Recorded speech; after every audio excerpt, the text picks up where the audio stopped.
하늘에 계신 아버지 이름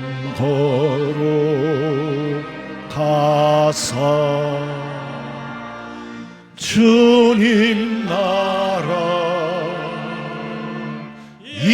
임하시고 뜻을 이루어지이다.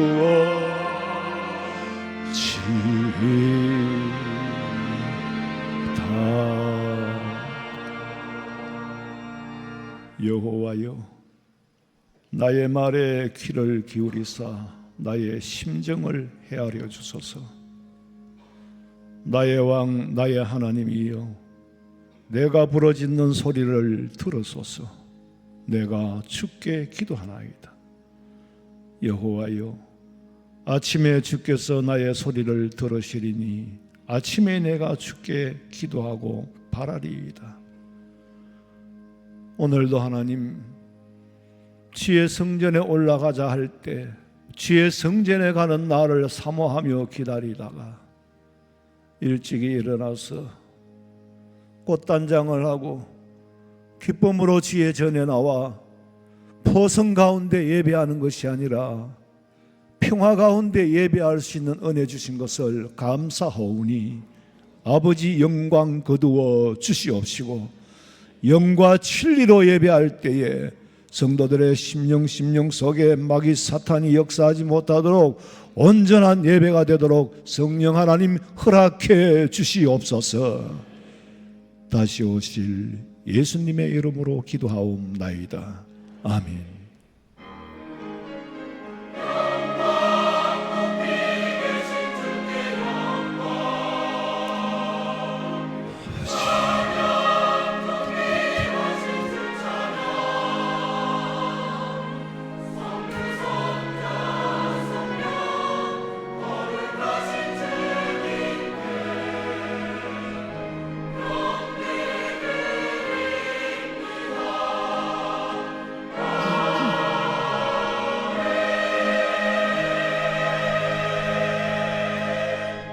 전능하사 천지를 만드신 하나님 아버지를 내가 믿사오며 그 외아들 우리 주 예수 그리스도를 믿사오니, 이는 성령으로 잉태하사 동정녀 마리아에게 나시고 본디오 빌라도에게 고난을 받으사 십자가에 못 박혀 죽으시고 장사한 지 사흘 만에 죽은 자 가운데서 다시 살아나시며 하늘에 오르사 전능하신 하나님 우편에 앉아 계시다가 저리로서 산자와 죽은 자를 심판하려 오시리라.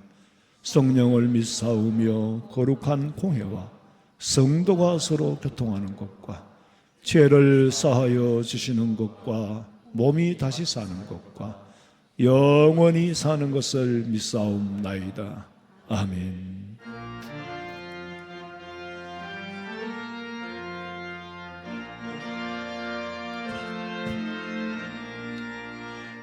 구세주를 아는 이들 찬송하고 찬송하세. 맘과 뜻과 힘 다하여 경배 드리세. 진리 되신 우리 주는 영원토록 변함없네. 성도들아 주를 믿어 길이 섬기세.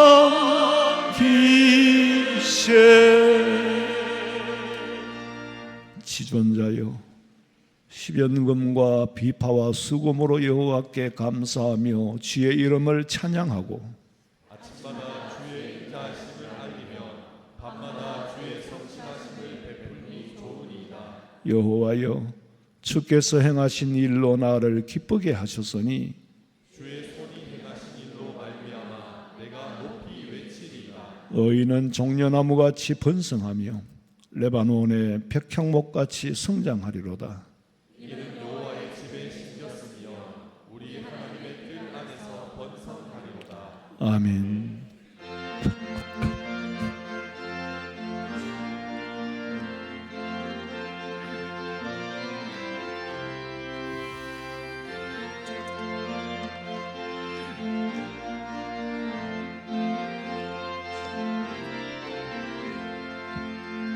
내 진정 사모하는 친구가 되시는 나의 예수님은 아름다워라. 산 밑에 백합하여 빛나는 새벽별 주님 영원할 길 아주 없도다.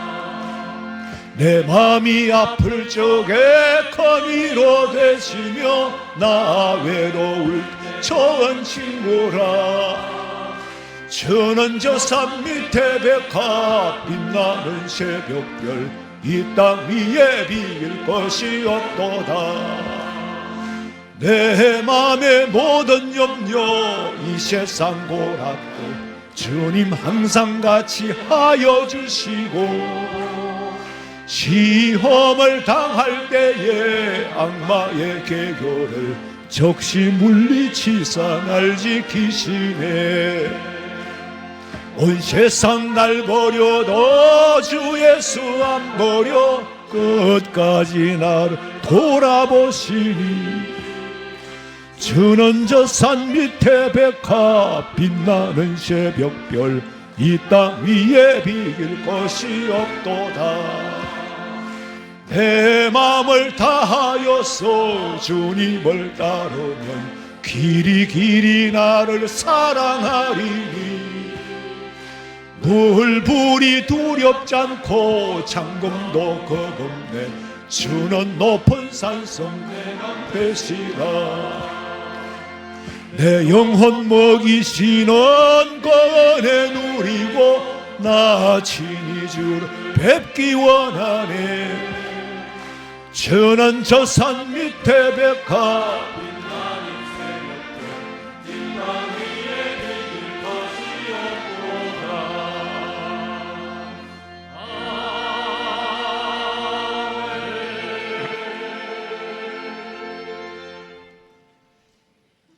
은혜롭고 자비로우신 하나님 아버지, 폭염이 지나고 온전한 가을에 이르렀습니다.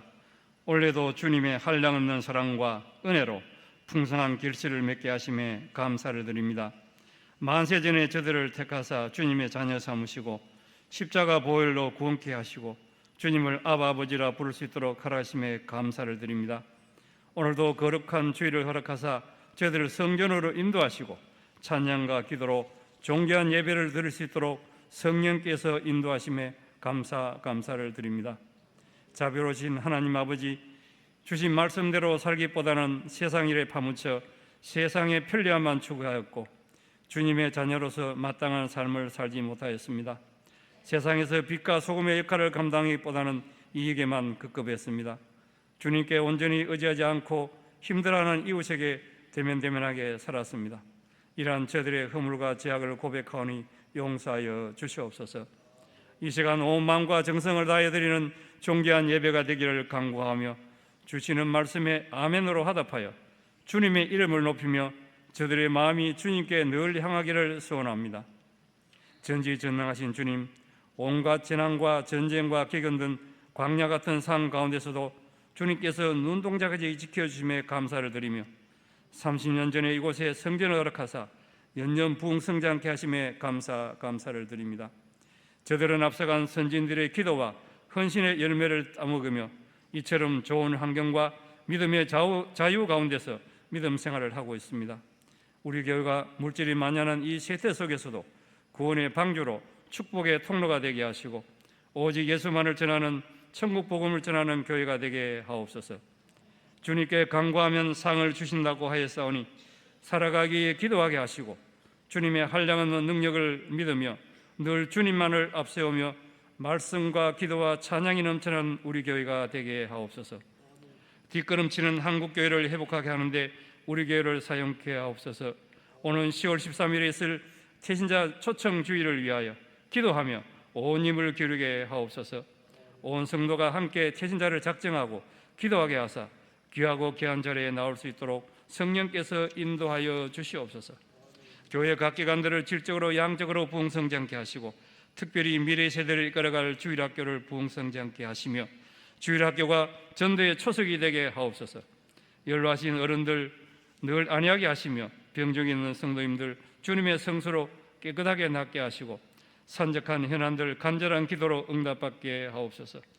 해외로 나가 복음을 전하는 선교사님들 낯설고 물서른 말리 땅에서 천국 복음을 전하게 하시며 영적 전투의 최전방에서 승리하게 하사 주님께서 원하시는 왕성한 선교 활동을 감당하게 하옵소서. 이 나라 임족을 위해 기도드립니다. 국내 여러 가지 어려운 일들로 풍전등화 같은 어려움에 처했지만 평화를 허락하여 주시며 대통령을 비롯한 위정자들이 주님을 경외하며 국민을 잘 섬기며 올바른 정치를 이루게 하옵소서. 나라의 힘을 하나로 모으게 하사 국내 여러 현안들이 잘 해결되게 하시며 복음으로 남북 간의 통일이 이루어지도록 나라와 나라 사이의 전쟁이 멈추도록 긍휼을 베풀어 주시옵소서. 강단에서 말씀을 선포하실 담임 목사님을 위해 기도드립니다. 영육 간의 강건함을 허락하시며 성령께서 함께하사 준비된 말씀을 담대하게 전하게 하옵소서. 저들은 그 말씀에 아멘으로 화답하며 모든 것이 은혜로 살아감을 깨닫는 저들 되기를 소원합니다. 성령께서 인도하사 영생의 소망을 누리게 하시고 범사에 감사하며 늘 기도하며 말씀대로 행하들 저들 되게 하옵소서. 정성껏 준비한 할례와 찬양대 찬양을 주님 홀로 영광 가운데 받으시옵소서. 다시 오실 거룩하신 예수님 이름으로 기도드리옵나이다. 아멘.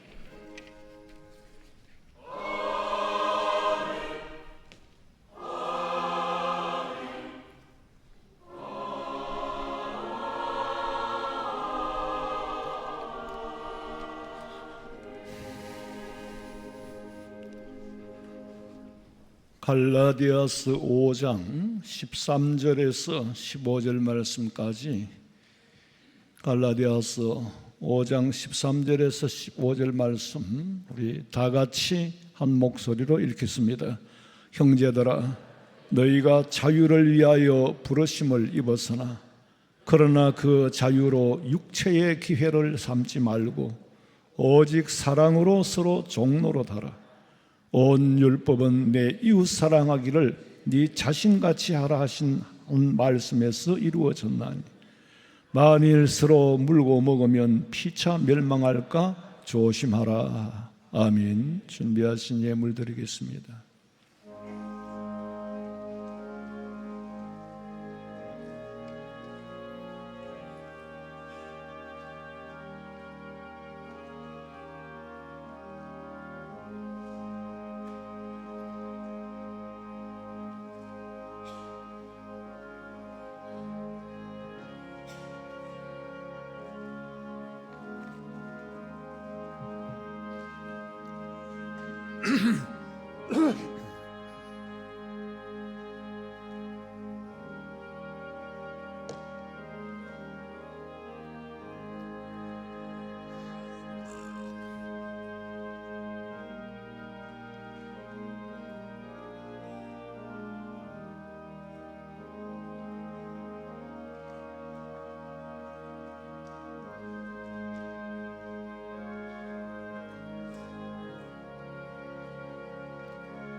오늘 처음으로 오셔서 등록하신 분 제가 호명할 때 자리에서 일어서 주시면 교회가 환영하겠습니다.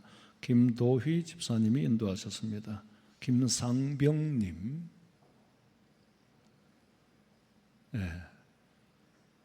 감사합니다. 우리 손을 들어서 환영하겠습니다. 환영합니다. 하나님, 사람의 일이 아니라 하나님의 높으신 경륜 가운데서 사랑하는 아들을 주의 성전으로 인도해 주셨사오니 예수님 영접하고 세상 길로 나가지 않고 오직 십자가 부여잡고 승리하는 삶을 살도록 형편과 사정은 알 수 없지만은 아버지 하나님이여 천국의 생명록에 이름이 기록되었듯이 우리 교회의 교인으로 이름이 등록되고 주의 성전을 위하여 기도할 수 있는 믿음, 충성하고 봉사할 수 있는 믿음 주시옵소서. 귀한 예물 드렸사오니 감사합니다. 드리고도 아까운 것이 아니라 드릴 수 있어 감사하고, 지금까지 주셨기에 감사하고, 온전히 기쁨으로 드리오니 받아주시고, 저희들이 땅에 사는 동안에도 육신의 삶에 궁핍함이 없도록 때를 따라 구석구석이 채워주시옵소서. 감사하오며 다시 오실 예수님의 이름으로 기도하옵나이다. 아멘. 감사합니다.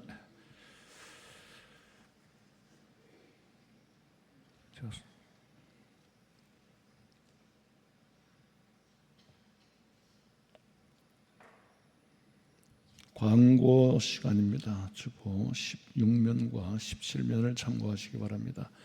오늘 오후 예배는 오남녀 전도회 헌신 예배로 드리고, 다음 주 오후 예배 후에 정기 재직회로 모입니다. 그리고 금주에 화요일과 목요일 열린 전도대와 복지부 봉사는 휴무하게 되겠습니다. 태신자 전도주의를 앞두고 여러분 기도하시고, 또 전도주의를 위해서 교구별 기도회가 주보에 나온 대로 2주간에 걸쳐서 있습니다. 해당되는 교구에 시간에 나와서 기도하시기 바랍니다. 그리고 작정 카드를 제출하신 성도님들은 4층 로비에 나가시면서 데스크에 태신자를 작정한 수만큼 우리 아라데 카페에 쿠폰을 드릴 겁니다. 그리고 쿠폰을 잘 이용하셔서 태신자를 카페에 모시고 와서 커피도 대접하고 교회 한번 발걸음을 내딛는 게 참 중요하잖아요. 꼭 잘 활용하시기 바랍니다. 찬양대원과 방송부원을 주보에 광고된 대로 임명합니다. 그리고 47구역에 박세영 또 박세은 자매님 친정 부친께서 지난 23일 소천하셨습니다. 유족들에게 위로가 있기를 부탁드립니다. 성가대 찬양 드리겠습니다.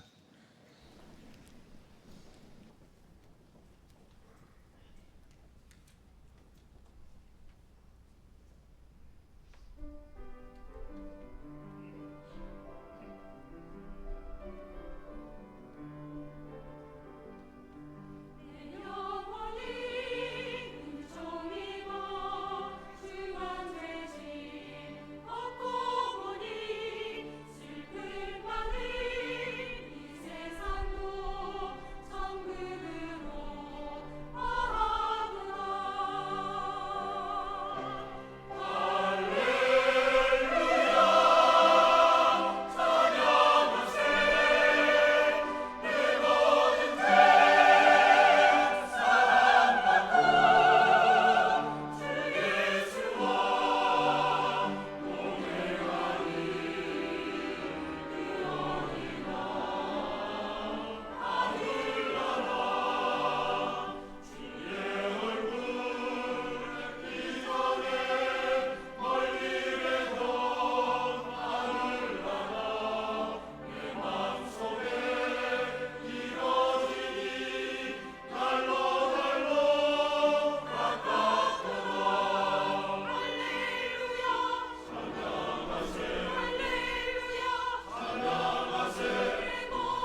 지난 여름은 길게 무더웠습니다. 계절은 가는데도 어쨌거나 너무 길게 무더웠어요. 70년 만에 처음이다 기록을 세웠다 뭐 그러면, 저는 70년 동안 안 살아봤기 때문에 제가 태어난 이후로는 이렇게 무덥고 긴 여름은 처음이에요. 그런데 그래도 감사하게 하나님께서 지구의 자전과 공전에 의해서 태양과 좀 멀어지니까 이제 좀 시원한 바람이 부는 것 같아요. 저는 이런 느낌을 조금 이 무더위가 가시니까 느껴지는 게, 세상에 들려오는 소식도 이와 같이 좀 변하면 얼마나 좋겠나. 전쟁의 소식은 끝이 없지요. 우크라이나와 러시아 전쟁은 이제 조금 뒷전인 것 같아. 이스라엘 중심으로 하마스와, 이제는 북쪽으로는 어쩌면 레바논이라는 국가와 전쟁을 해야 할 수밖에 없는, 아니면 이란이 또 중동의 문제가 심각하잖아요. 제가 너무너무 기도하면서 감사한 거는, 내가 그 나라에 산다면 얼마나 스트레스를 받고 얼마나 불안해야 할까. 그 나라 국민들은 얼마나 전체적인 온 국민의 마음이 불안하고 온 국민의 정신적인 건강 지수가 얼마나 다운될까. 보약으로서 감당이 안 되잖아요. 건강 지수는 우리나라 사람들이 금메달만 하나 따도 온 국민의 건강 지수가 올라가는 거예요. 그런데 하늘에 포탄이 날아다니는데 그 아래에서 예배를 한다면 얼마나 불안해야 할까 생각해 보면은, 뭐 상대적으로 이래 감사한 게 좀 미안하지만은 절대적으로 감사해야 되는데, 그런데 비해서 감사하는 거는 좀 이류급이잖아요. 근데 인간은 어쩔 수가 없어요. 또 그런 걸 안 보면은 감사할 줄도 모르니까. 예수 믿는 사람은 진리 안에서 살아가야 하는 법을 가르쳐 주는데, 하나님께서 세상 사는 게 이렇게 어렵고 힘들도록 만들지를 않았어요.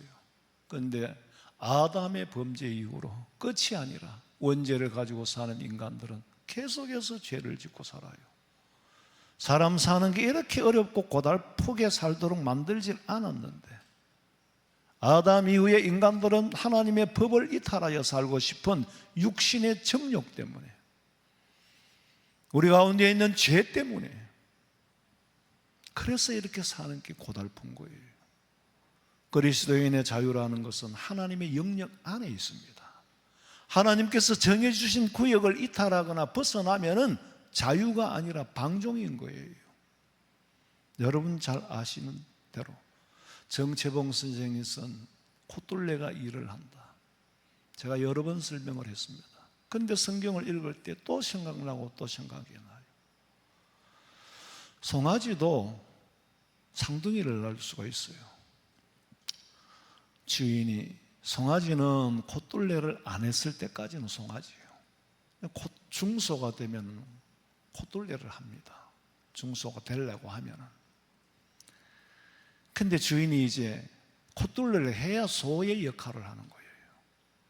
주인이 콧둘레를 하겠다고 그랬더니 형님 소는, 주인님, 요새 세상에 콧둘레를 해서 억지로 부리는 거, 그런 세상이 아닙니다. 자발적으로 자원해서 콧둘레를 안 하면은 더 일 잘한다는 소리를 듣게 만들게요. 그러니 절대로 저한테는 콧둘레를 하지 말아주세요. 그랬더니 주인이 하는 말이, 콧둘레를 안 하면은 망아지가 될 걸. 천만에요. 저는 그렇지 않습니다. 아무래도 망아지가 될 걸. 아니요, 저는 더 열심히 일하고 더 칭찬받을 겁니다. 그래서 안 했어요. 동생 소는 콧둘레를 한 거예요. 아무리 생각해도 내가 이 콧둘레가 없으면 방종할 것 같으니까. 지금 마음이야 그렇지만 그 마음이 의지가 지켜질 수가 없다는 걸 아는 거예요. 베드로가 예수님을 죽어도 부인하지 않겠다고 할 때의 말은 거짓말은 아니에요. 근데 그 의지를 지키지 못하는 거예요. 의지가 무너져 버렸다. 그래서 말은 함부로 하면 안 된다는 거예요. 하루는 동생 소가 덜해서 일을 하고 들어와 보니까 형님 소가 없어. 주인님, 형님 손은 어디로 갔습니까? 물었더니 주인이 하는 말이 도살장으로 보냈지. 왜 도살장으로 갔을까요? 처음에는 콧둘레를 안 하면은 더 열심히 일한다는 모습을 보여주고 싶어 일을 했지만은 날이 갈수록 방종하는 거예요. 주인을 떠받기도 하고 게으름을 피우기도 하고 나태해지고, 주인이 봤을 때 더 이상 쓸모없는 소야. 이제는 고기가 되는 거예요. 고기가 되는 거예요. 도살장으로 보낸 거예요. 자유로 육체의 기회를 삼지 말라는 말씀을 읽으면서 옛날에 읽었던 그 책이 기억이 나는 거예요. 그 사람이 어떤 정신으로 그런 책을 썼을까? 그래요.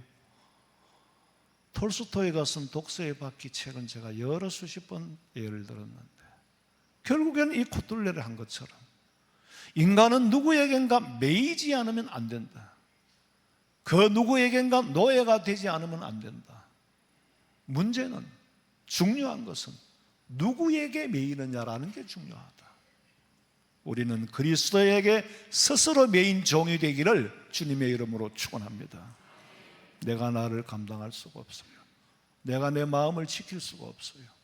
성령 하나님이 역사하고 성령께서 붙잡아 주시지 않으면 하루에 12번도 더 변하는 게 인간의 마음이에요. 주님, 사랑의 줄로 나를 사로잡아 주시고 말씀과 강권적으로 나를 사로잡아 주셔요. 그냥 두면 어디로 튈지 나도 모르는 인간입니다. 자유를 육체의 기회로 삼지 마라. 콧둘레를 안 한 자유가 자기 육체의 기회로 삼은 거예요. 결론은 도살장으로 가고 말았다. 우리 인간에게 주어진 자유란 육체의 기회에 빼앗기기가 쉬워요. 육신의 정욕을 쫓아 살고 싶거든요. 왜? 범죄한 인간이 가지고 있는 이드, 원욕이라는 것이 정욕을 쫓아 살도록 자꾸 처구를 합니다. 바울이 말한 것처럼 육신의 법과 성령의 법이 날마다 싸우는 거예요. 우리에게 주어진 자유는 하나님이 정해준 영역 안에 있는 줄로 믿으시기 바랍니다. 벗어나면은 사탄의 밥이 되는 거예요. 벗어나면 사탄의 밥이 돼. 누가복음 15장에 말씀을 우리는 탕자라 그러는데, 원래 탕자는 사람 이름이 아니에요. 부잣집 아들 중에 둘째 아들이 아버지의 재산을 유산으로 일찍이 물려받아가지고 나가서 방탕한 생활을 하다가 탕아가 됐기 때문에 그를 탕자라고 하는 거지, 탕자는 사람 이름이 아닙니다. 누가복음 15장 11절부터 보셔요. 또 이르시되 어떤 사람에게 두 아들이 있는데 그 둘째가 아버지에게 말하되 아버지여 재산 중에서 내게 돌아올 분깃을 내게 주소서 하는지라. 아버지가 그 살림을 각각 나눠주었더니 그 후 며칠이 안 되어 둘째 아들이 재물을 다 모아가지고 먼 나라에 가 거기서 허랑방탕하여 그 재산을 낭비하더니 다 없앤 후 그 나라에 크게 흉년이 들어 그가 비로소 궁핍한지라. 가서 그 나라 백성 중 한 사람에게 붙여 사니 그가 그를 들로 보내어 돼지를 치게 하였는데 그가 돼지 먹는 쥐염 열매로 배를 채우고자 하되 주는 자가 없는지라. 그 많은 재산을 다 낭비하고 허비하고 돈 있을 때 얼마나 주변에 사람이 많이 모이겠습니까? 그런데요, 돈 떨어지면 다 꽝이에요. 옛날에 제가 어릴 때 보니까 아까운 사탕을 돌에 놓고 이렇게 부숴가지고 형하고 갈라먹는데, 돌사탕을. 그럼 아주 작은 부스러기가 있으니까요, 개미들이 막 떼를 지하고 오는데 그 사탕이 녹아지니까 개미들이 다 흩어지더라고. 사람 사는 게 그래요. 돈 있으면 사람들이 모이지만은 돈 떨어지면 다 떠납니다. 결국에는 다 당진하고는 밥벌이를 못하는 거예요. 돼지 농장에 가서 일을 하는데 돼지가 먹는 쥐염 열매도 못 먹게 됐어. 쥐염 열매는 한국에는 없어요. 제가 이스라엘에서 봤는데 약간 팥 같은 이런 이렇게 강낭콩 껍질 같은 그런 게, 그것도 못 먹게 된 거예요. 허랑방탕하고 거지가 됐어야 그제야 아버지 집을 생각하니 후회가 밀려오는 거예요. 17절 읽어보세요. 이에 스스로 돌이켜 이르되 내 아버지에게는 양식이 풍족한 품꾼이 얼마나 많은가. 나는 여기서 줄여 죽는구나. 내가 일어나 아버지께 가서 이르기를 아버지, 내가 하늘과 아버지께 죄를 지었사오니 지금부터는 아버지의 아들이라 일컬음을 감당하지 못하겠나이다. 나를 품꾼의 하나로 보소서 하리라 하고. 아들의 자격이 없다는 것 스스로 알아요. 아들로는 자격이 없지만은 그저 일당쟁이로라도 좀 써주세요. 자유를 방종한 대가는 혹독했습니다. 우리는 이런 혹독함을 체험하지 않기 위해서 말씀을 듣고 공부하는 거잖아요. 공부를 왜 합니까? 다른 사람의 실수를 나는 하지 않도록 하기 위해서. 정작 아버지 집에 살 때는 그 안에서 누리고 있는 자유가 얼마나 풍성한 줄을 몰라요. 모르니까 더 나은 자유가 있는 줄로 한 것이.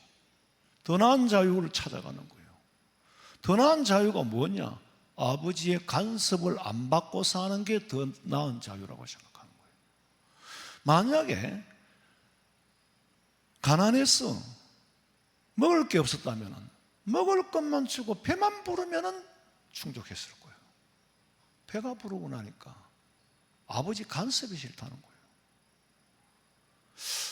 간섭이 싫다고 나가면은 진짜 자유를 누릴 수 있을까? 아니에요. 피조물인 인간은 하나님의 영역을 떠나서는 자유를 누릴 수가 없습니다. 왜? 사탄이 내 자유를 뺏어갑니다. 딱 사탄의 밥이 되는 겁니다. 예수 믿던 사람이 예수 안 믿으면 사탄이 아주 교활하게 사용을 해요. 그리고 만신창이를 만들어버립니다. 전과가 있거든. 예수 믿은 전과가 있기 때문에 이놈 결국 돌아갈 것도 알아. 만신창이를 만들어버려요. 바울은요, 제가 갈라디아서를 연구하면서 보니까 바울이 말하는 진정한 자유가 뭐냐? 바울이 말한 게 아니지. 바울은 깨달은 것이 그리스도인은 사랑받기 위해서 몸부림치는 존재가 아니에요. 왜? 이미 우리는 사랑받은 존재예요. 문제는 받은 줄을 모르고 있다는 거예요. 이미 받았고 지금도 받고 앞으로도 받을 줄로 믿으시기 바랍니다. 생각해보면 참 한심한 사람이에요. 생각해보면 벌레만도 못하고 마른 막대기만도 못해. 내가 내 자신을 보기가 싫을 만큼. 그런데 하나님은 왜 나를 사랑하는지 우리는 이유를 몰라. 내가 뭘 한 게 있으면 값을 지불했으니까 나를 사랑하게 하셨겠지. 그런데 하나님 앞에 부름받을 자격이 없어. 천당 갈 자격이 없어. 아무리 봐도 한심한데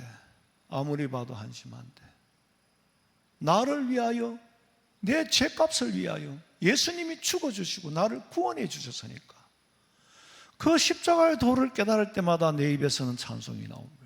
웬 말인가 날 위하여 주 돌아가셨네. 이 벌레 같은 날 위에 큰 해 받으셨네.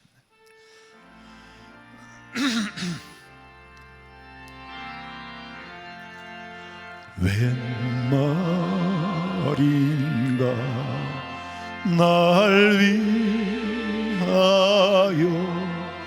주 돌아가셨나. 이 벌레 같은 날 위해 고뇌 받으셨나. 널 울어도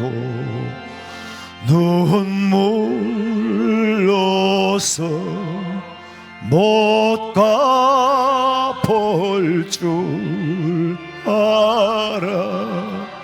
몸 밖에 드릴 것 없어.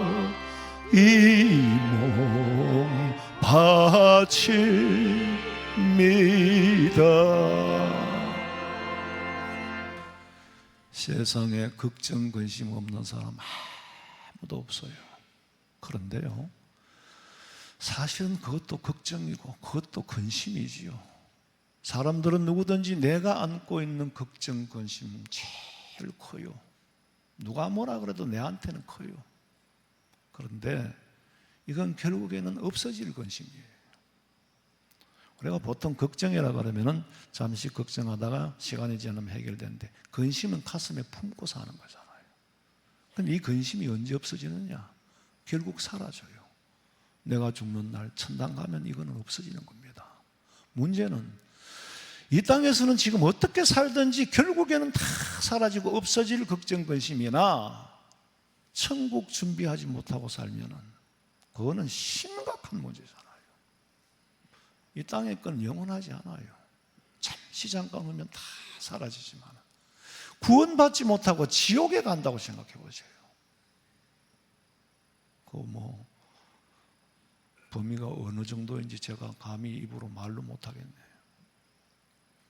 은혜를 아는 사람은 은혜 안에서 자유를 누리는데, 받아놓고도 쓸 줄을 몰라. 은혜를 받고도 은혜를 쓸 줄을 몰라. 돈을 받고도 돈을 쓸 줄 모르면 꽝이에요. 그런데요, 예수 믿는 우리는 참 생각하면 내가 어떤 형편에 처했든지 돌아보면 지금까지 산 것도 감사하고, 결국 내가 안고 있는 걱정 것이면 사라질 거고, 때가 되면 천당 갈 수 있는 천국의 보험을 튼튼하게 넣고 있으니까 이보다 더 감사한 일이 없지요. 근데요, 율법에 매인 사람은요, 하나님, 나는 선하게 살았는데, 적선을 하고 공덕을 베풀고 살았는데 내 삶의 꼬라지가 왜 이렇습니까? 왜 나한테 복을 안 줍니까? 그 사람은 과연 복을 못 받은 걸까? 이미 받은 복을 헤아릴 줄을 몰라. 받은 복을 헤아릴 줄 모르고 일당 달라고 폐악질을 하는 거예요. 여러분, 우리가요, 내가 지금 원하는 거, 내가 구하는 거, 이거 말고 이거는 빙산일각이에요. 이것보다 만 가지를 다 준비해 놓고 내가 느낄 수 있는 건 그저 한두 가지야.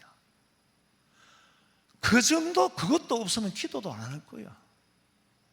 너 오늘 하루 일했지? 일자리 누가 만들어줬나? 너 일했지? 일터로 갈 수 있는 두 다리 멀쩡하게 해준 거 누가 해줬냐? 너는 근본적으로, 기본적으로 베풀어진 은혜를 몰라. 모르니까 한두 가지만 원망이, 불평이 생기면 난리가 난 거예요. 그런데 율법에 매인 사람은 은혜를 모르니까 왜 일당 작게 주느냐고 따지는 거예요. 은혜를 아는 사람은 일 시켜주셔서 감사합니다. 새벽 장터에 나가서 인력시장에 나가도 아무도 불러주는 사람이 없으면 오후 5시나 돼가 1시간까지 그 5시간 동안 쉰 게 아니잖아요. 다른 사람은 이 사람 1시간 일했는데 왜 하루 종일 일당 주느냐 그랬을 때 주인이 뭐라 그랬어요? 너는 아침부터 안심하고 일했잖아. 5시까지 일터를 구하지 못한 이 사람은 종일 마음이 얼마나 무거웠겠느냐. 1시간을 일해도 먹고는 살도록 해줘야지. 내가 너한테 잘못한 게 있냐? 은혜 안에 사는 사람은요, 일당쟁이가 되면 안 돼요. 한 가지 베풀어 주셨잖아요. 걱정, 근심은 사람마다 다 달라요. 그마저 없으면 하나님을 떠날걸. 일당은 정해진 거예요. 자꾸 일당쟁이가 되려고 그래. 은혜는 정해진 게 아니에요. 대기업의 사장이 계열사, 회사에 성실하게 일하는 사람이 있으면 경영권을 물려줍니다. 그건 일당이 아니잖아요. 그거는 회장님이 베풀어주는 은혜예요. 하나님은 대기업의 총수 정도가 아니잖아요. 하나님 앞에 자꾸 내가 공적을 쌓았으니까, 일을 했으니까 일당을 받으려고 해. 이미 받은 것만도 일당이 넘습니다. 우리 성도들은 하나님이 주시는 복을 받고 은혜 안에 사시기를 간절히 소원합니다. 이미 받은 게 너무 많아. 지금까지 산 것도 오늘 이대로 죽어도 감사할 수 있어야 자유할 수 있는 사람입니다. 예수님께서 십자가에 못 박혀 죽으신 이유가 모든 것을 우리에게 모든 것으로부터 자유할 수 있도록. 하나님, 왜 제 기도는 안 들어주십니까? 내가 안 들어줬어? 네가 기도한 거 보니까 종류가 몇 가지더라? 너 그 몇 가지 가지고 살 수 있어? 나머지는 내가 다 줬잖아. 근데 너는 필요한 걸 모르더라. 네가 뭐 캠핑 간다며? 네가 캠핑 가는데 필요한 걸 모르고 있더라. 텐트는 하나 들고 이불만 하나 들고 가면 되는 줄로 아는데 네가 구하는 건 텐트하고 이불이더라. 그것만 갖고는 안 돼. 나머지 전부 내가 준비를 다 해놨어. 근데 네가 은혜를 모르더라.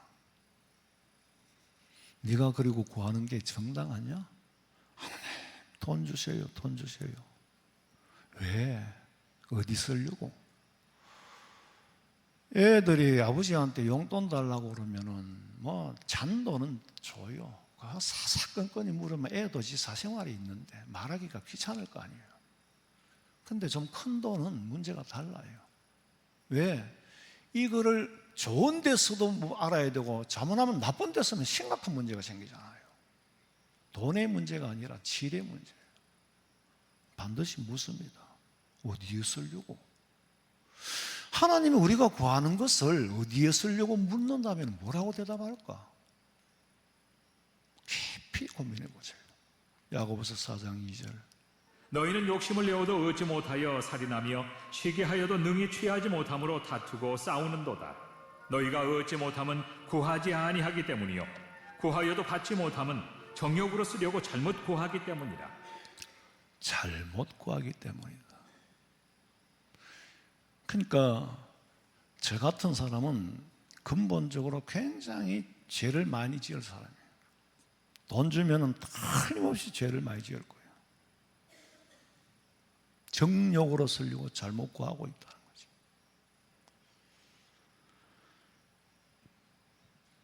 은혜를 모르는 사람은 아무리 주어도 끝이 없어.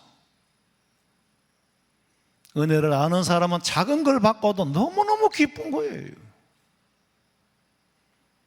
마태복음 6장 8절. 그러므로 그들을 본받지 말라. 구하기 전에 너희에게 있어야 할 것을 하나님 너희 아버지께서 아시느니라. 이는 다 이방인들이 구하는 것이라. 너희 하늘 아버지께서 이 모든 것이 너희에게 있어야 할 줄을 아시느니라.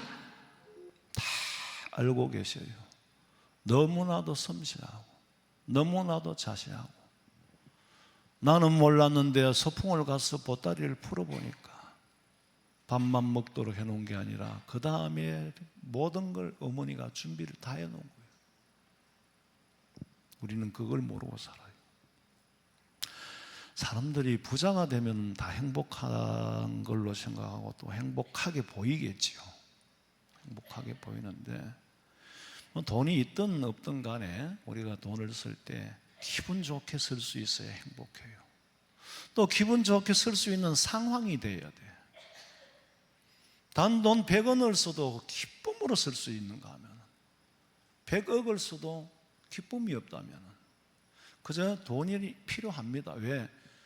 돈이라는 건 사람의 노력의 대가잖아요. 노동의 대가가 돈이에요. 내가 노동을 했으니까 그 대가를 받고 또 다른 사람의 노동력을 내가 살 수 있잖아요. 그게 돈이에요. 돈이 필요합니다. 그런데 내가 일할 때는 죽도록 땀 흘리고 열심히 일을 했는데 월급을 받아가지고 쓰는데 기쁨이 없어. 쓰는데 기쁨이 없어. 돈이 필요한 그런 건 그렇게 되면 도구에 불과한 거예요. 돈이 있어야 밥을 사 먹잖아요. 그럼 밥을 먹을 때 기분이 좋고 밥맛이 좋고 기쁨이 있어야 되는데 안 먹으면 죽으니까 먹는 거예요. 그러면 그거는 삶의 도구이지 돈이 반드시 행복이 아니라고. 마음이 상하면은 밥이 뭘 같아요? 모래 같잖아요. 진수성찬을 차려도 아무 소용없어요. 음식은 대접을 했는데 기쁘게 먹을 마음을 안 준다는 거지. 식당에 가도 그렇잖아요. 음식은 맛있는데 서빙하는 사람이 불친절하면 맛을 잃어버리는 거예요. 걱정, 근심은요, 돈 줄 테니 좀 사가세요. 아무도 안 사갑니다. 돈 줄 테니 좀 가져가세요. 아무도 안 가져가요. 잠언 16장 8절에 보니까 적은 소득이 공의를 겸하면 많은 소득이 불의를 겸한 것보다 낫다. 여러분, 적은 소득, 많은 소득, 이게 의와 불의를 기준은 아닙니다. 적은 소득도 불의할 수 있고 많은 소득도 정당할 수 있어요. 근데 성경이 말하는 것은 수입이 문제가 아니다. 하나님의 의가 금하면은 돈 많은 사람보다 네가 낫다. 돈 많고 돈 쓸 일이 많고 노상 돈 쓸 일이 생겨서 그런 삶을 살래? 돈이 없어도 돈이 필요 없는 삶을 살래? 제가 전도사 때 아이들을 학교도 다니고 아이들을 또 낳고 키우니까 그때는 보험이 없었어요. 일반인들한테는. 그러니까 보험이 없는 사람한테는 의료비가요, 병원 가는 거는 부자들이 가는 거라고 생각하지 못 가요. 귀에 고름이 나 병원에 갔더니 중이염이라고 그러는데 한 번 치료받고는 그 다음에 내일 모레 오시고 돈이 있어야 가지. 못 갔더니 얘기가 막 엉망이 된 거예요. 또 무슨 말은 폐에 물이 찼다 그래요. 그래 사람들한테 물으니까 거꾸로 들고 흔들으라 하더라고. 그 흔들었지. 병원에는 못 갔어요. 근데 제가 그럴 때 느끼면서 너무너무 간절하잖아요. 하나님, 근데 이상하게 돈 달라고 기도는 안 나와요. 하나님, 돈 쓸 일이 안 생기도록 해주세요. 돈 쓸 일이 안 생기도록 해주세요. 돈 쓸 일이 없으면 돈이 필요가 없잖아요. 돈 쓸 일이 안 생기도록만 기도하면 우리의 삶은 충분합니다. 자꾸 더 쓰려고 하고 더를 원하니까, 더 잘 먹고 더 잘 입으려고 하니까 그렇지. 돈 쓸 일이 없도록 기도했더니 하나님이 돈 쓸 일이 없도록 만들어 주시는 거예요. 소득이 많아 사는 게 아니고 쓸 일이 없으면 사는 거예요. 그게 하나님이 지키심과 보호하시며, 그러니까 하나님을 떠날 수가 없어요. 돈을 주면 떠나겠지만 돈을 안 주니까 매달릴 수밖에 없는 거예요. 탕자가 왜 떠났습니까? 돈 안 줬으면 안 떠났을 거예요. 김정은이가 탈북자들 얘기를 들어보니까 별장이 32개나 된대요. 다 같이 그렇게 좋은 건 아니겠지만 정말 상상을 초월하는 거예요. 야간에 백마를 타고 탁 달리면서 사냥을 할 수 있도록 노루를 잡아다가 그 사냥터에 갖다 놓대요. 그리고 대형 유리의 아쿠아리움을 만들어가지고 돌고래를 사다 놓고 그걸 즐기면서 보면 술을 마신다는 거예요.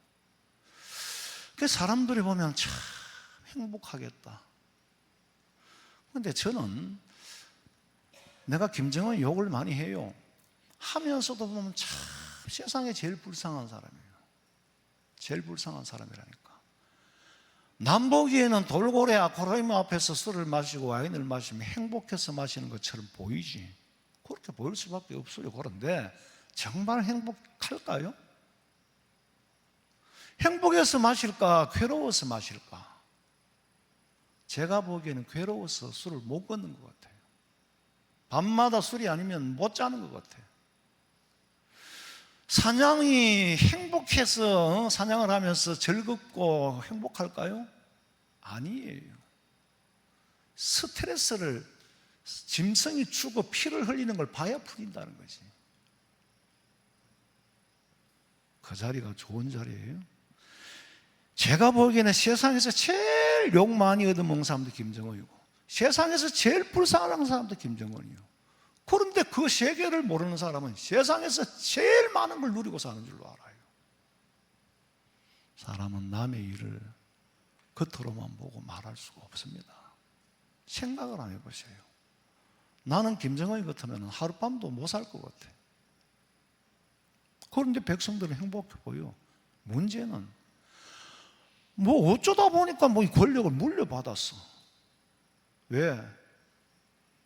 3대로 물려받았는데 받고 보니까 아버지가 전부 할아버지 때부터 국민들의, 인민들의 권력을 뺏어서 차지하는 거예요. 인권을 뺏어서 차지하는 거예요. 그래서 그게 권력이라. 남의 인권을 뺏어가 내 마음대로 하는 게 권력인데, 그 권력을 가지고 보니까 내가 그 권력 안에 갇혀 있어. 이건 제 생각입니다. 제가 보니까 김정은이가 그래요. 그러니까 이제는 권력을 내려놓을 수도 없어. 내려놓는 날 맞아 죽을 거니까 몸부림을 치는 거예요. 핵무기를 만들어가지고. 누가 그 나라에 쳐들어갑니까? 아무도 안 쳐들어갑니다. 근데 핵무기를 만드는 거예요. 미사일을 만들어 쏘는 거예요. 국민들의 관심을 외부의 적에게 돌리는 거예요. 공동의 관심을 외부로 돌리는 거예요. 그래서 우리는 대동단계를 해야 된다. 남한 드라마 보면 얼마 전에 학생들이 처형을 당했잖아요. 진정한 자유가 아니에요, 이거는. 아니, 인권을 뺏긴 사람이 있으면 인권을 착취하는 사람 지라도 누려야 될 거 아니에요. 자기도 못 누려요. 뺏긴 사람은 뺏긴 대로 억울하고, 뺏어놓고 자유를 누리느냐고. 뺏은 사람도 자유가 없어. 그건 너나가 윈윈이 아니라 둘 다 잃는 것밖에 없어요. 이런 것밖에 없다니까. 그러니까 자유가 없는 나라를 만든 거예요. 김정은도 자유가 없고 인민들도 자유가 없고. 우리는 이 대한민국에 사는 게 얼마나 감사한지 몰라요. 그리스도인에게 기본적인 자유는 예배를 온전히 드릴 수 있는 자유가 가장 근본적인 인권이고 가장 근본적인 자유예요. 자, 예배를 자유롭게 드린다. 오늘 자유롭게 드리지요. 그런데 문제는 내용이에요. 예배를 드리는데 우리는 예배를 이제 드린다는, 엄밀히 말하면 예배한다 그러죠. 예배에 이미 드린다는 말이 포함되어 있기 때문에 역전 앞에서 가는 게 잘못된 게 역전이지 이미. 그래서 우리가 예배한다 한다 하는데, 자꾸간 우리가 예배하는 도중에 찬송을 정말 가슴으로 부르고 그 가사가 내 신앙 고백이 되면은 불러도 늘 울어도 끝이 없어. 그 사람은 찬송의 자유를 얻은 사람이에요. 기도가 간절해서 주님과 소통이 되면은 그 속삭임이 어느 사이에 시간이 이렇게 갔나? 그 사람은 기도에 자유하는 사람인데, 장로님이 나와서 기도를, 대표 기도를 하는데 눈 감고 기도하는 게 지겹다면은 그 사람은 기도의 자유함을 뺏긴 사람이에요. 여러분이 개개인이 기도를 하는데도 사탄이 가만둡니까? 눈만 감고 기도만 하려고 하면 잡념이 끊임없이 들어와요. 그래서 저는 원래 여럿이 있는데 기도하는 별로 안 좋아해요. 왜? 혼자 있으면 소리 내서 기도하거나, 소리 내서 기도하면은 잡념이 없어집니다. 그게 통성기도라고 그냥 그게 다 차이예요. 기도하는 시간에 눈을 감으라 안 감아도 상관없어요. 집중력을 가지기 위해서. 그런데 그게 지겨우면 기도의 자유함을 누리는 사람이 아니에요. 말씀을 듣는 시간이 행복하고 사모하고 갈급한 심령으로 말씀을 사모해야 되는데, 말씀 듣는 게 귀가 털 막아버리는 거예요, 사탄이. 그러면 그 사람은 말씀의 자유를 누리지 못합니다. 그러니까 찬송하고 기도하고 말씀 다 시간이 찬송, 왜 목사님 한 번만 부르지 두 번 부르지 않고, 왜 기도를 이렇게 하지 좀 더 하지 않고, 왜 목사님 말씀을 좀 더 하지 않고 여기서 끝내지. 사모하는 마음을 가지고 드리는 사람은 온전한 예배를 자유함을 누릴 수 있는 사람인데, 찬송이 안 나와, 기도가 안 돼, 말씀이 안 들려, 그 사람은 예배의 자유를 뺏긴 사람입니다. 그러니까 찬송가 4절까지 다 기쁨으로 부르는 것만도 얼마나 행복한지 몰라요. 얼마나 복받은 사람인 줄 몰라. 말씀이 송이꿀같이 달면은 그 사람이 얼마나 건강한 사람인지 몰라. 입맛이 있는 사람은요, 아무거나 다 잘 먹어요. 사실은 밥맛이 없는 게 아니고 입맛이 없는 겁니다. 밥은 맛이 안 변해요. 저는 목양실에서 기도하고 말씀 준비할 때가 제일 행복해요. 거기에 바둑 두는 사람이 그렇게 빠지는지 모르겠어요. 장기 두는 사람이 거기 빠지는지 모르겠어. 그렇게 제가 기도하고 말씀 연구하는데 빠지면 시간 가는 줄 몰라요. 허리가 너무 아프면 일어나는 게 그게야. 내 기도하는 그 시간, 그때가 가장 즐겁다. 이 세상 걱정 근심에 매인 나를 불러서 하나님 앞에 기도할 수 있는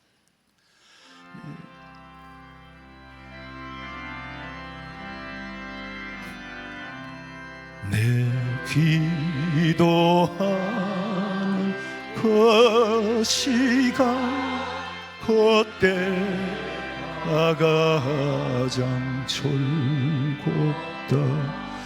이 세상 근심 걱정에 얽매인 나를 풀어사 내 진정 소원 주 앞에 난 마치 바로 아래요 큰 불행당에 슬플 때 나 위로받게 하셨네. 다윗은 왕이었잖아요. 부족함이 없어서 다 누리고 살았어. 그런데 먼 훗날 그가 고백하기를 시편 122장에 보니까 사람이 내게 말하기를 여호와의 집에 올라가자 할 때 내가 기뻐하였도다. 내가 왕의 자리에 왕자에 있을 때 기뻐했던 것이 아니라 여호와의 전에 올라가자 할 때 내가 기뻐하였도다. 여러분은 주일이 기다려집니까? 교회가 오고 싶어집니까? 기다려지는 사람이 복받은 사람이에요. 저는 토요일이 되면 너무 긴장이 돼. 일주일 말씀 준비하고 하는데 이게 심리적인 문제죠. 토요일 되면 너무 긴장이 돼가지고 약을 많이 먹어도 잠을 못 자요. 평생을 해오는 일인데도 늘 그래요. 왜 그러냐면 이 자리는 쉽게 말하면은 빠꾸가 안 돼요. 선생님은 하다가 치우고 새로 하면 되는데 이 자리는 빠꾸가 안 되는 자리예요. 그러니까 찬양의 마지막 소절이 끝나는 때까지 가슴이 두근거리다가 탁 끝나면 이제는 어쨌거나 내 몫이잖아. 마이크가 내 몫 넘어왔단 말이에요. 노래하는 가수들도 마찬가지입니다. 아무리 프로라 그래도 막상 자기 차례가 다가오면 가슴이 두근거리고 잡으면 하는데 잡기 전까지는 그래요. 운동선수가 맨날 뛰지만은 경기 앞에 출발 스타트점에서 가슴이 얼마나 두근거리겠어요. 그러나 제가 그렇게 두근거리고 그러면은 여러분이라도 기뻐해야지. 여러분이라도 행복해야지. 저도 행복하지 못하고 여러분들도 행복하지 못하면 주일이 짐이 되어버리잖아요. 주일이 기다려져야 되는데 제가 쉴 때에 이 교회에 저 교회를 다녀봤어요. 그러니까 정말 성경책 하나만 들고 교회 가는 게 이렇게 기쁨이 이게 이렇게 행복할 수가 없더라고. 오늘 이 교회는 무슨 말씀을 어떻게 전할까? 이 교회는 예배를 어떻게 드릴까? 빌딩에 있다고 다 개척은 아닙니다. 역사가 30년 된 교회도 있어요. 건물이 있다고 다 안 개척이고 그런 게 없어요. 건물은 중요하지 않으니까. 한번 문을 열고 딱 들어가는데 4명이 앉아 있는 거예요. 근데 목사님이 여자 목사님이야. 예배를 시작하고 찬송을 인도하다가 내가 들어가니까 그 목사님이 어떻게 감당이 안 되는 것 같아. 도대체 정체 모를 사람이 나타났으니까 이게 내가 실수구나. 내가 여기 안 왔어야 되는데. 아마 그날 그 목사님은 어떻게 설교를 했는지 자기도 모를 거예요. 그거는 설교 안 해본 사람 몰라. 오늘도 똑같이 하던데요? 아니에요. 똑같이 하는 게 아닙니다. 굉장히 힘들었을 거예요. 그러나 제가 드리고 싶은 말씀은 예배당에 예배드리러 가는 게 그렇게 행복하더라 이거예요. 하나님이 쉬는 날도 안 주었다고 하면 365일 동안 평생 일만 하다가 죽을 거예요. 그런데 우리에게 쉼을 주셨잖아요. 고린도서 3장 17절에 주는 영이시니 주의 영이 계신 곳에는 뭐가 있다? 자유가 있느니라. 성령이 이 자리에 임재하고 아셈블리 듀어링 여기 임재하고 계시는데 여기에서 자유를 누리지 못하면 어디서 자유합니까? 근데 여기서 자유가 없어. 왜? 예배가 지겨우니까 지금 갇혀있는 거라. 시간이 다 돼가는데 빨리 끝내야 돼. 왜 끝 안 내냐? 오바됐다. 육체의 본능이 있지요. 근데 먹고 싶고 자고 싶고 가지고 싶은 게 본능이에요. 그게 나쁜 게 아니고 신령한 것에 반대되는 욕망을 채우는데 쓰지 마라. 육체의 자유를 욕망을 채우는 기회로 삼지 마라. 콧둘레를 한 게 자유입니까? 안 한 게 자유입니까? 주인에게 매인받아야. 우리는 하나님 앞에 매인받아야 돼요. 성령 하나님, 나를 사랑의 팥줄로 꽁꽁 묶어주세요. 아무리 떠나려고 해도 떠나지 말도록 해주세요. 저는 인간의 육신의 소욕을 가지고 있는 사람이라 늘 떠나고 싶은 거 틀림없으니까 아무리 떠나고 싶어도 하나님이 사랑의 밧줄로 묶어주세요. 보혈의 피로 묶어주세요.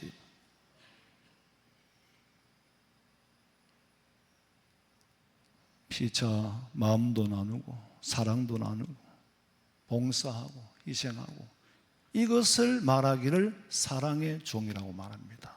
14절에 온 율법은 네 이웃 사랑하기를 네 몸과 같이 하라는 말씀이 이루어졌다. 이웃 사랑하는 게 율법을 완성하는 거예요. 만일 서로 물고 찢으면 피차 멸망할까 조심하라. 하나님께서는 자기 아들 독생자를 이 땅에 보내주어서 희생시킴으로 사랑을 완성시켰어. 그 사랑을 우리에게 선물로 주셨잖아요. 그 사랑의 내용이 뭡니까? 오늘 죽어도 어디 간다? 천국 간다. 돈 들여서 보험 넣는 거야. 그건 불가능하지. 근데 칼마르크스는 사랑의 신비를 몰랐어요. 투쟁해서 뺏고 투쟁해서 얻어서 해결하려고 하는 거예요. 근데 우리도요, 공산주의는 아니지만은 사실은 굉장히 어려서부터 유치원 때부터 경쟁의 학습을 시킵니다. 경쟁의 오리엔테이션을 받고 살았어요. 이겨야 된다는 거예요. 2등 하면 1등 하라는 거예요. 5등 하면 4등 하라는 거지. 1등의 자리는 고독할 거예요. 굉장히 불안할 거예요. 지켜야 되니까. 사실은 학교에서는 운동회라 그러잖아요. 운동회는 운동을 하는 축제지 시합을 하는 데가 아니에요. 교회에서도 경쟁을 붙인단 말이에요. 성경 고사 대회, 찬양 대회, 찬양 축제를 하고 등수가 없고 다 고루고루 선물 알려주고 그런데 등수를 매겨가지고 그러면 그 등수 안에 못 든 애들은 뭐가 되냐? 실족할 수 있단 말이에요. 그렇게 구별을 해야 되나? 그게 어디서 온 거요? 세상 방법이 교회에 들어온 겁니다. 그러니까 그것도 일종의 정상에서는 이탈한 거예요. 제가 노회장하고 교육부장 할 때 그거 하지 마라. 하되 등수 매기는 거 하지 마라. 계속해서 교회 와서까지도 경쟁을 갖다 붙이는 거예요. 피차 물고 뜯어야 돼. 저 사람이 잘못해야 내가 이기거든. 내가 이기면 저 사람 졌는 거고 저 사람이 지면 내가 이긴 거고 그럼 서로 죽어야 돼. 서로 이겨야 돼. 윈윈 한다고 그러잖아요. 그리고 지는 사람이 없어야 돼. 패자를 만들지 마라. 사람을 패자로 만들려면 그 사람은 틀림없이 가만히 있는 게 아니라 부활을 합니다. 사랑은 어떤 걸까? 내가 손해보는 것 같아도 이로워요. 내가 주는 것 같지만 결국에는 얻게 되는 비밀을 가지고 있는 것이 사랑이라는 거예요. 자, 마음 주세요. 마음도 주고 물질이 있으면 물질도 주고 정말 마음을 나눌 수 있는 사람, 그런 부드러운 사람이기 때문에 얼마나 좋을까. 주면서 얻는 게 사랑의 이치예요. 그래서 사랑은 참으로 버리는 거. 사랑은 참으로 버리는 거라는 거예요. 사랑은 참으로 버리는 거. 다시 내가 할 때 전주를 하라 그랬는데,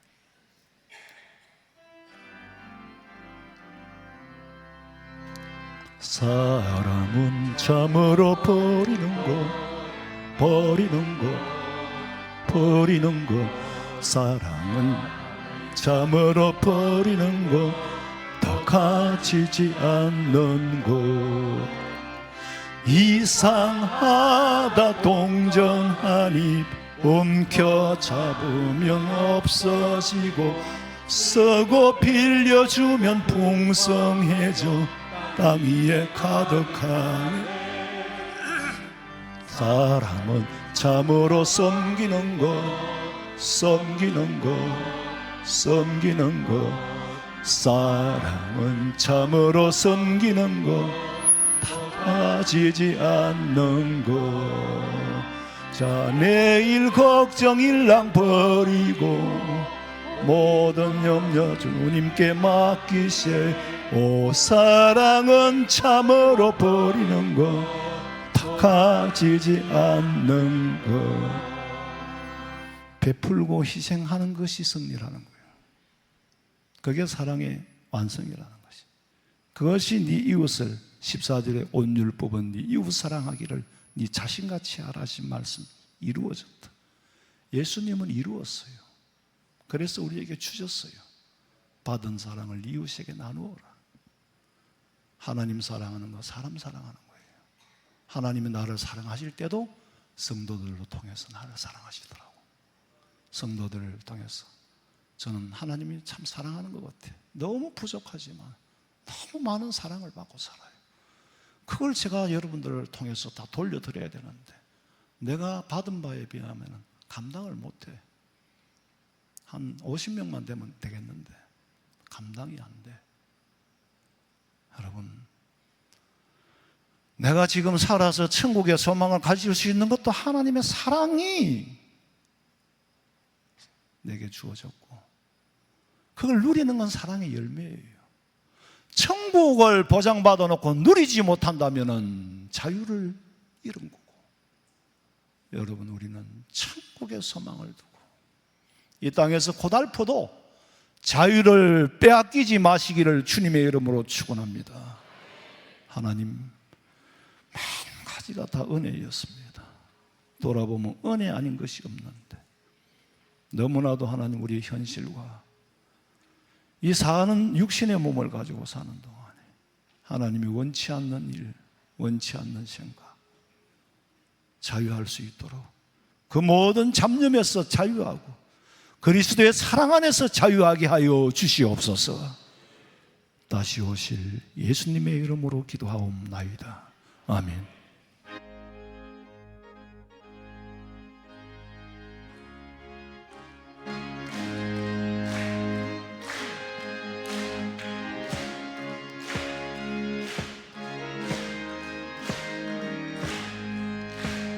슬픈 마음 있는 사람 예수 이름 믿으며 영원토록 변함없는 기쁜 마음 얻으리.